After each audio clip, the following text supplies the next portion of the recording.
gaano ang isang tao magaling bilugin ng demonyo. So, sino ba yung demonyo?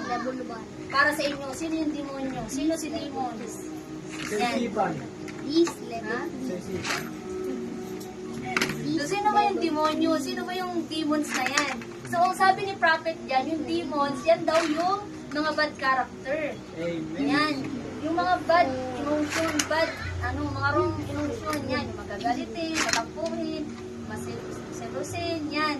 Yan si demons. Nagmamanifest yan sa pakiramdam. Yan, sa feelings, yan. Andyan. Kaya dapat i-discern natin si demons ba to?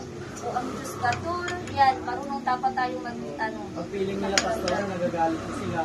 Pag feeling nila, naiingit sila. So, di ba feeling nila, minsan naranasan nila, naiingit kayo, di ba? Yun, bakit yun sila may ganun? Bakit ako ganun? Minsan naman nagagalit kayo, parang gusto niya makipagsambunutan, di ba? Yun. Yun si demons. Oo, yan. Kaya Yan kailangan yung yung, ganyan. pag nakaramdam na kayo ng ganyan, ano yun na lang. Parang takasan nyo na lang. Umuwi na lang kayo. Kaysa may pag-aaway pa kayo, di ba? Ang sinasabi, ang tinuturo dito ni Prophet, the moment na makaramdam, kasi hindi naman maiiwasan talaga bilang isang tao na makaramdam talaga ng mga ganyan. Diba? Lalo na kapag hindi talaga fully yung pag-serve talaga sa Panginoon, hindi talaga fully yung pag-surrender sa Panginoon. Andyan talaga yung hamunin talaga ng kaaway. Hamunin talaga ni demons yung natin, yung tempered natin, kung hanggang saan ka talaga. Na kahit may ipakita yan sa'yo ng mga bagay-bagay, magre-react ka ba dyan? Yan.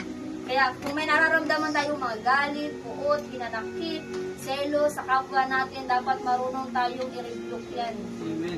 Hindi dapat din natin panatilin sa atin. Dapat, kapag may ganyan na tayong nararamdaman, lagi natin isipin, demons na to.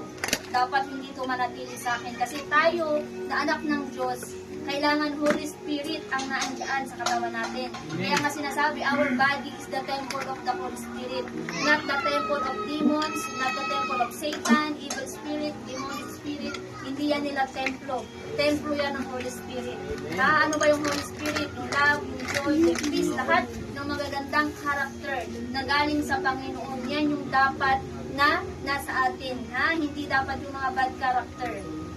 Kaya tayo mga bata pa, mga baby pa, yung mga away-away na ganyan, kailangan, yes, hindi man natin agad-agad naman maintindihan, but we pray na si Lord na yung magpaintindi sa atin, si Lord na yung magpaunawa sa atin.